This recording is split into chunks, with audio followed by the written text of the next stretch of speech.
Okay, magandang araw sa inyong lahat. Yan. Pitas tayo ng Illinois Mulberry.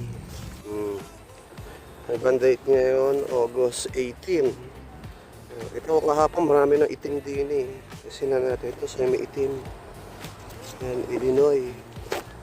Kasi magkalaglag, sayang. Kainin na natin. Yan, nagkalaglag na ata yung iba. Sarap na, Illinois Mulberry. Hindi man siya kalakihan ng bunga. Para sa native, yung native talaga maliit eh. Ito matamis. Kakain mo talaga siya. So, maraming health benefit eh. Sa Illinois ay mulberry. Kahit anong mulberry. Yan, pati dahon na ito nagagawa sa tiyan. Ang bunga oh. Kalaglag na ata. Kapag marami ako nakita eh. Eh umulang kagabi. Palagay ko nilaglag. Sayang.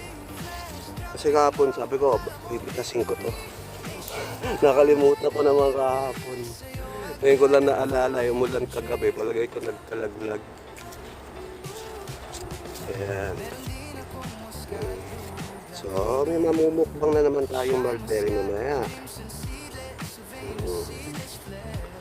Ito yung prutas natin, mulberry. Healthy food pa. Ano ata ito eh.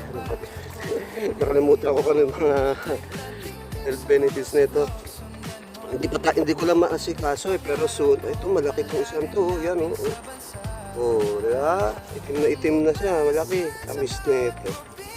Tagay niya itim na. Ay, nalaglag pa. Nalaglag pa. Sobrang hinog na. Yun, dami oh. Yun, daming hinog oh. Oh, laki oh. Illinois Mulberry. Nalaglag pa. Sayang yung isang yun eh.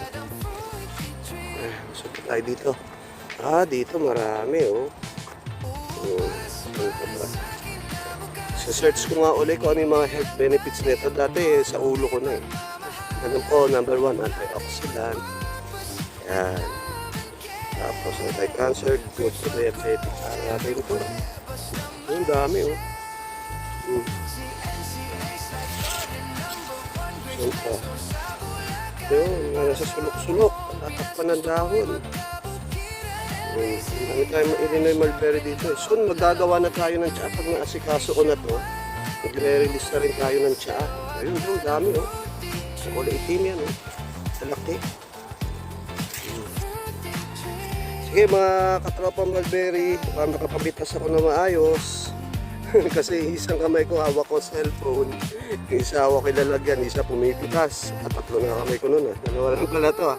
Isang kamay ko hawak cellphone sa ilalagyan, kasi isang kamay ko pumipitas. So mamaya update ko lang kayo pag okay na itong napitas natin to. Ayan oh. Marami pa. Sige, bye bye. Mukbang tayo Illinois Mulberry.